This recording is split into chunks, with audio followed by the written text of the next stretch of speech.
Hello and good evening. It's been a while since I've done one of these because opportunity has not presented itself. Not so much material, but opportunity. I'm just on my way now to pick up a few provisions. It's gone 9 p.m. and then I'm going back to work. So I'm going to keep this brief because it's going to take me about 8 minutes to walk up to the top of the road to the supermarket and back. So I will be brief.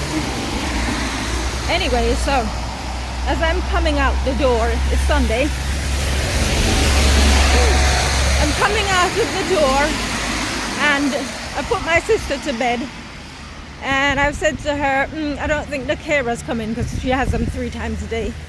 I said, I don't think she's coming. We can safely say because it's now 9 p.m.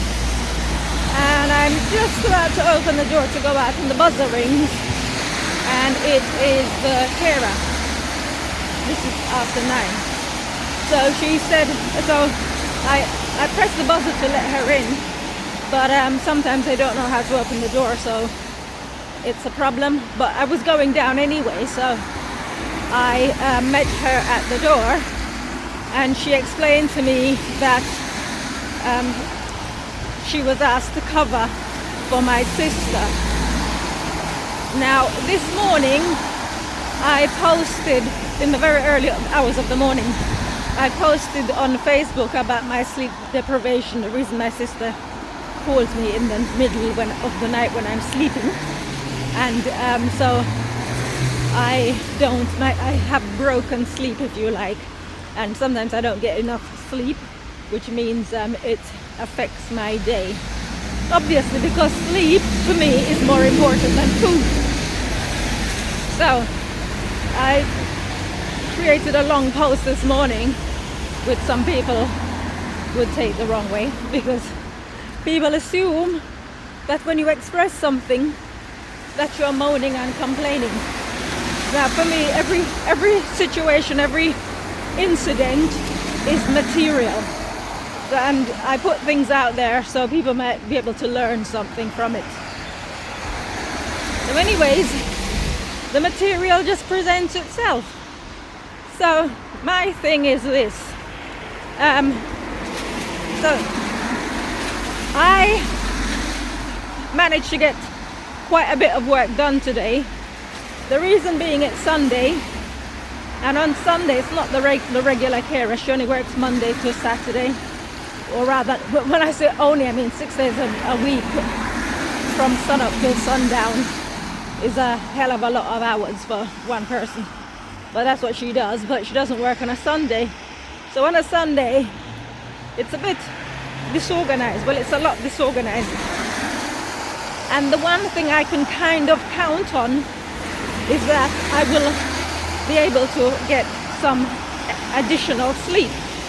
So the first carer didn't show up this morning. What am I talking about this morning? This afternoon, until after 12 in the afternoon. The regular carer normally comes 7 o'clock in the morning, and I can tell you that had it been a weekday or a Saturday morning, I would have been erect at this point, because she's punctual. She'll turn up at 7 o'clock or slightly after 7.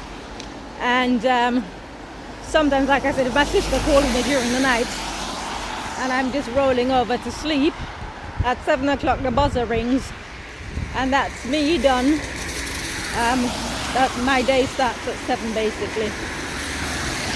So I don't get killed, I'm running. So anyways, it's Sunday. Carer turns up at 12 with the explanation that it wasn't actually supposed to be her, but the office asked her if she could cover. And then not long after she left, someone else came. So of course my sister doesn't need assistance in that kind of way. You know who somebody's been, and then 2 hours later someone else is turning up. And then I think 2 o'clock, so we're looking at, so 7 hours have elapsed and then the other one's turning up when she's already in bed.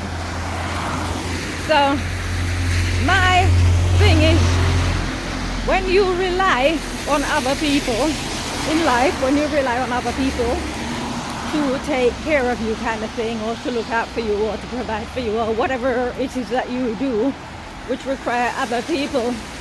As I said to my sister just now as I was leaving, I said to her, supposing you live by yourself, right? So I don't know how this thing works for other people, but I can, well, there are people who, speaking to my sister's regular carer, some people are old and they live by themselves and they have no relatives around them. So I can only imagine what it could be like in, you know, given that I'm at my sister's place, so I see the comings and the goings. I can only imagine what it's like for an old person, and old people tend to be lonely and so on. Sitting there waiting for somebody to come and they don't show up, or they come, you know, late. Especially if they're completely dependent and need assistance to get from point A to point B. So, call it what you will, but small mercies. I managed to get some good sleep because the carer didn't show up until after 12, some 5 hours later than what she should have. And that's, like I said, it gave me an opportunity to sleep, to get some proper rest, and to do my work. So now I'm going to the shop because for me time is a matter of, well, to me time is a valuable commodity. So now I have high energy, so I've decided to pop out and do the shopping because my schedule for the rest of the week is full up, and I'm not sure that I'm going to get an opportunity to duck out to do anything, because when you sort of leave one activity for another, it's a different kind of energy you're using. So I'm not sure that I'm going to be in a position from which I can go out. So I use my time wisely. So now I'm going out because I've got enough energy to go back and continue working. So that's the build up to what I'm going to talk about. I'm actually now at the supermarket, but I'm going to continue walking because I need some exercise as well. So, but I'm going to continue walking to the next supermarket because there are some items that I need from them that this one supermarket doesn't have, so I'll go there first and I'll walk back. But anyway, what I wanted to say was, I also posted on Facebook about people not getting me. Most of the times I'm being perfectly humorous.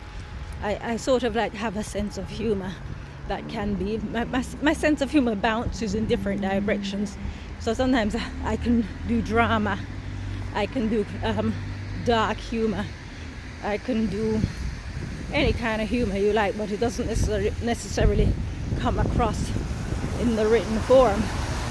But what I wanted to do, in effect, was I want to have a conversation, because with this coronavirus and lockdown and people's inability to cope, and as well the thing with the vaccine, and I don't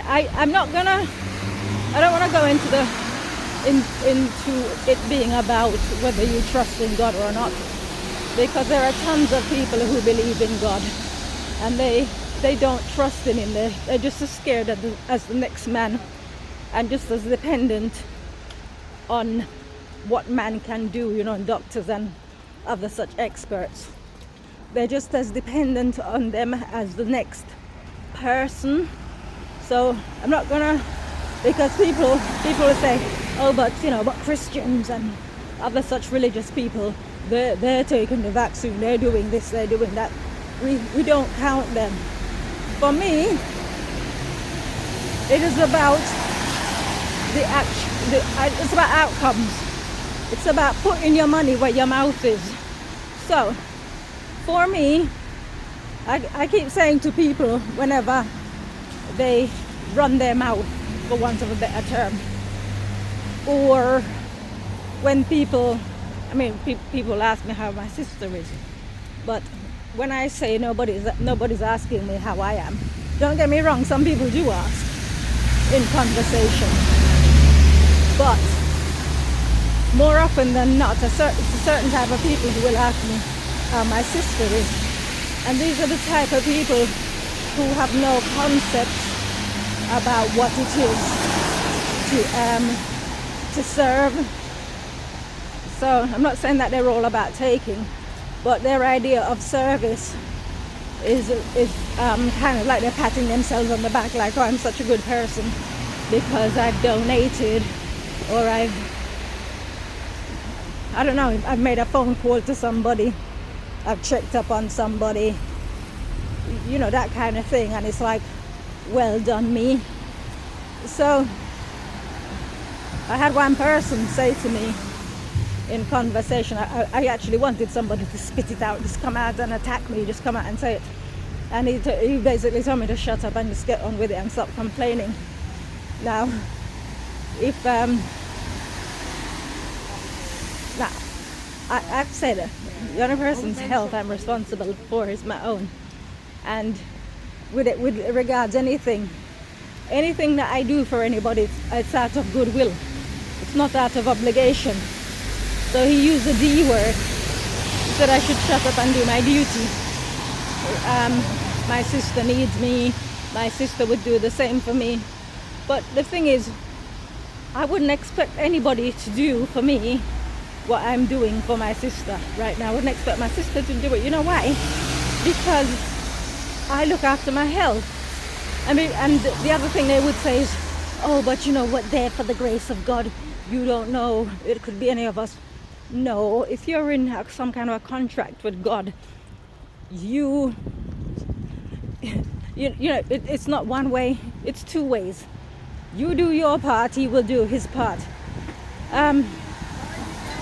If I didn't look after myself, if I didn't have good health, my sister would be, I don't swear, fill in the blanks, my sister would be F, basically, if I wasn't in good health. So imagine if I don't sleep, if I don't get rest or whatever I need, and I've got somebody who's got the world of health problems telling me to shut up and to get on with it without sort of like looking deeper into the situation. So if I don't pay attention to myself and I go down, can two sick people look after one another? You see, and this is the world we live in. Again, I was advised, on more than one occasion, to check out support groups. Now, that's beneath me. I perhaps may come across as really arrogant and whatever. I don't mind. I really don't mind how I come across. But the idea of me pitching up and pitching my wagon to some weaklings, and we're all going to sit around and talk about our feelings and emotions. I mean, how on earth does that help? But it helps to know that there's other people in your situation. So it's a bit like with, the outbreak of mental illness. So you see these celebrities and other such people coming out and declaring their mental illness, and I've actually seen people say, oh well, this one has mental problems, so it's not so bad, it's nothing to be ashamed of. Yeah, perhaps it's nothing to be ashamed of, but it's nothing to be proud of. I'm just the kind of person, I don't do weakness, I don't do sickness, I don't do anything like that. And people can say as much as they like that things can happen to us, we just don't know. But like I said, if you're in a partnership with God, you do your bit and he will do his bit. Right? So that's all I got to say on that one.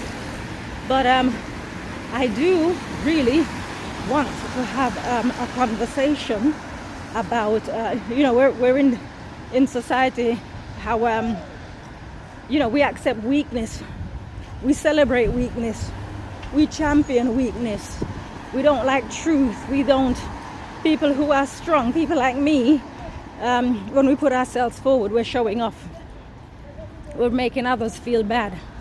I want to have this conversation. It's not a necessary thing for me to do, but as I was getting myself ready to come out to the shop, I was one of the thoughts that I had was that I don't have any children, but if I did, I wouldn't have any problem children. Why? Because you get what you put in. Again, it's this thing that people do, that when they say, oh, you just don't know how your children are going to turn out, you just don't know. It is very easy for people to find excuses in each other because, all right, so, I don't want to sort of go too deeply into society's problem, but just as an example, if you can see other people, when people talk about role models, so you can identify with somebody who's got a problem child. You can identify with someone who's got mental health issues. You can identify with people who've got issues with food, for example, like when I did this TV show, Super Size versus Super Skinny, and I had people contacting me. I was a super skinny.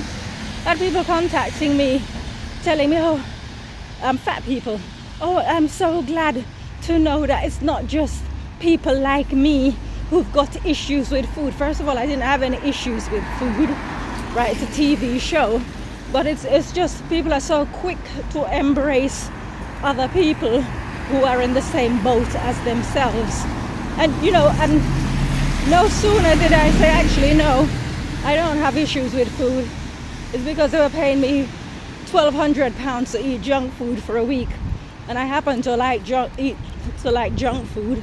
And if you're going to pay me to eat it for a week, sure, I'll do it. But as well, there was the opportunity to, if you like, even though they cut and paste as it pleases them, media, it was also the opportunity to put forward the fact that just because you are slim, it doesn't mean you're starving yourself, right? Because you're starving yourself, or you're miserable, or you've got issues with food. So there was a lot of reasons that there could have been a lot of positives, but they didn't want the positive aspects of what I had to say. They pretty much wanted to feature me as someone who's got issues. And so, the thing is, like, for myself, I have no health problems. I've got fantastic health.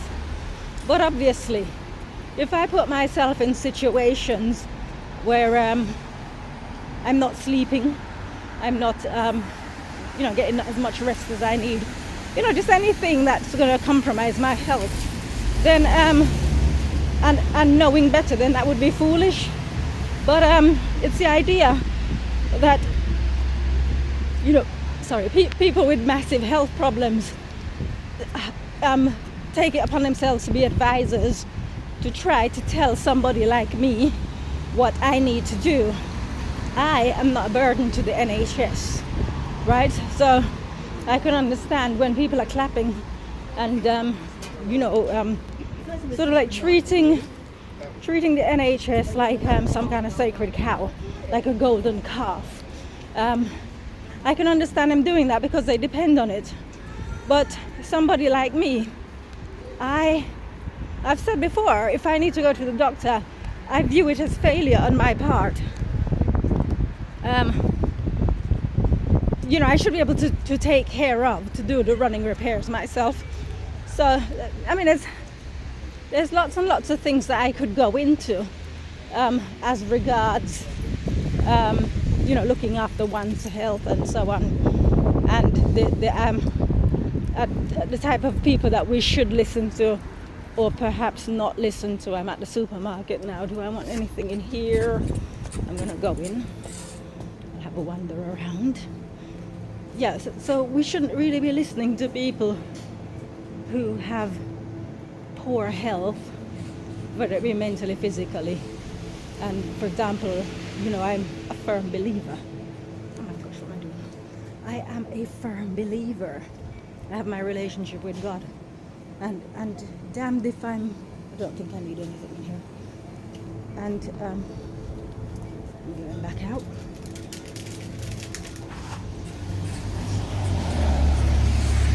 Yeah, I'm a firm believer. And it's sort of like people say, about having faith in God. I have a relationship with God, right? And it's to the point where I'm very matter of fact with him. I'm as harsh with him as I am with anybody else. So for example, with regards to my health, I could say I can say to him, don't even go there. If my health takes a turn for the worse, it's going to make us both look bad, because I've talked him up so much.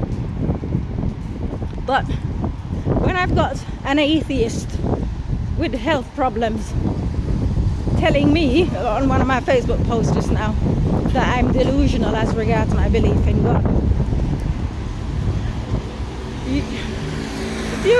you should be able to look at yourself and look at the next person, if you had any level of humility, and say, I best keep my mouth shut because my way isn't working for me.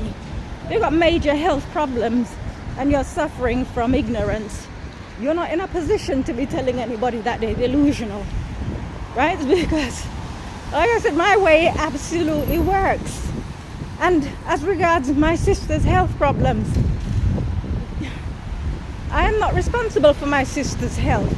The only thing I can do is give her the help in whatever way I am capable of giving it. But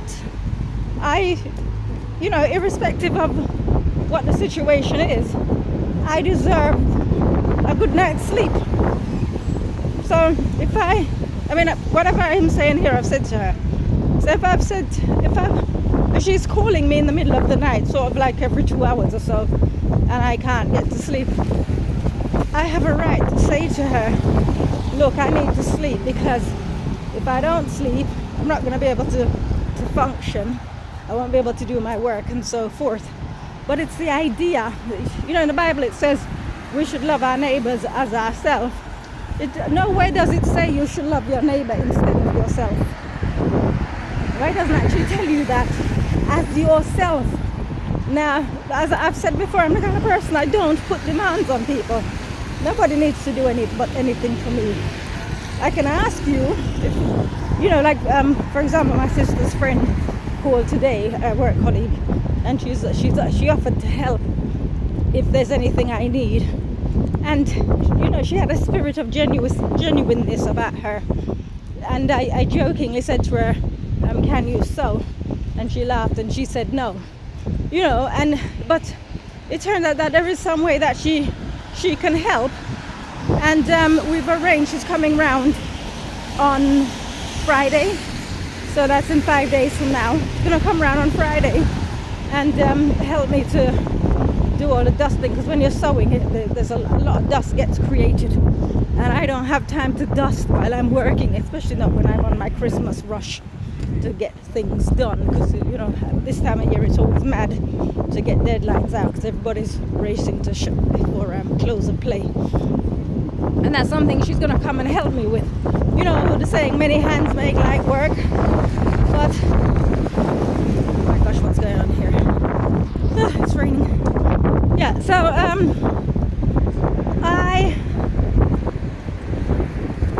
it's just one of these where I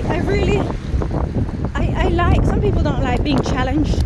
I love when people come and challenge me, because it's like, one person can't play tennis, you need an opponent at the other end. So I like when people challenge me, but I happen to think that if you're going to do that, then you should look at yourself first and see whether you are a worthy opponent. I shouldn't have to. You don't get into the battle, and then you realize that you're not. And I'm afraid I fight dirty, for want of a better term. I hit below the belt. I'm gonna hit you with everything that if you've got weaknesses, I'm gonna basically attack them. Right. So it's one of those where, like I said, with this guy, he's an atheist. He's my mother's age. He's a big man. He's an atheist, and you want to tell me that I'm delusional. How do you know that I'm delusional? What? Because I believe in God and you don't, and it's that arrogance. Well, let's look at our level of fitness. You want to say it's because you're old, why you've got so many health problems. I would dispute that. I don't intend to have any problems with my health when I get to that age. And people again will say, you don't know. I don't know how many times I've stated this. I've stated this publicly in the media, in private. From in my early 20s, I said I wasn't going to get old. I have no age, I'm 54, like I keep saying, closer to 55. I have nothing, no age-related issues. In fact, I don't have any kind of issues going on as regards health.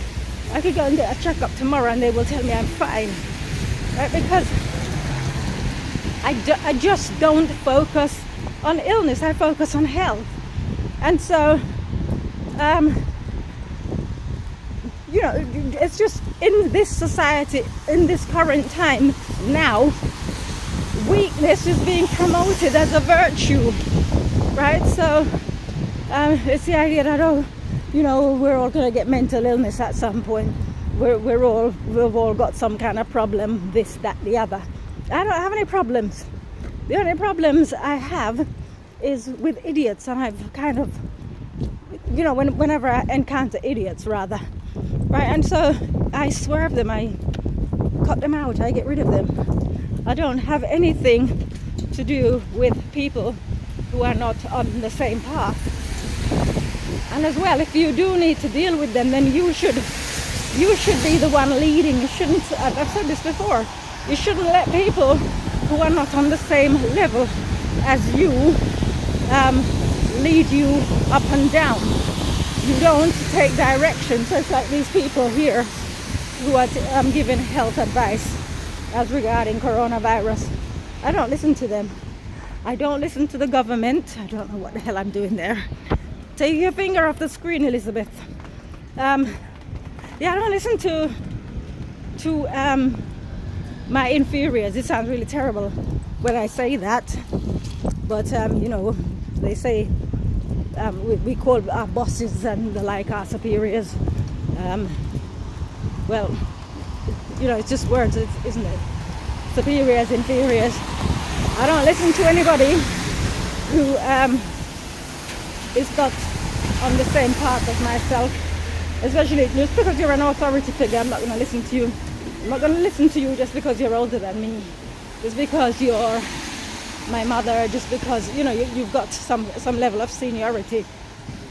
I only listen to truth, or if something is said that is of use, I may not know at the time that it is true, but I could investigate it. I'm not going to listen to people talking nonsense and going along with it because that's the direction the crowd is going in, and that's what we're being encouraged to do. That is never going to happen. So as regards my sister's illness, I do not treat her like an invalid. I do not treat her like a baby. I am simply there. I'm not emotionally involved. I am simply there to help her in whatever way she needs help. But I am not there to indulge her, right? And that's a big difference. There's a difference between helping and indulging. And the way, when I talk about, for example, her calling me in the middle of the night when I'm trying to sleep, some people think that is my duty. my duty is to respond. It's like having a baby. Right? Some people, as soon as a child opens its eyes or makes a noise, they rush to it, and so they end up spoiling the child. Right? So it's the same thing with a sick person. Bleeding hell, my face is so wet. Same thing with people going through illness. You deal with the illness. You don't indulge them, because some people, that's why we have a hypochondriac. For some people it pays to be ill. So I am here walking around in the rain. Actually, I'm getting some exercise in as well, like I said. I'm walking around in the rain, and I'm now heading, the supermarket is in front of me, so I'm going to wind up. And like I said, now is not the time to be indulging foolishness. It's not the time to be listening to people who you've got a different view. For example, I'm going into the shop and I won't be wearing a mask, and nobody's going to ask me where's my mask, because I don't walk around with that kind of energy to suggest that I'm just someone waiting to be picked on. Right? I don't do that sort of thing. And it's only by I talk a lot about personal development. If your spirit is stronger than the other person's, you're going to triumph every time. Right? So now I'm going into the supermarket, so I'm checking out. See you guys. Bye.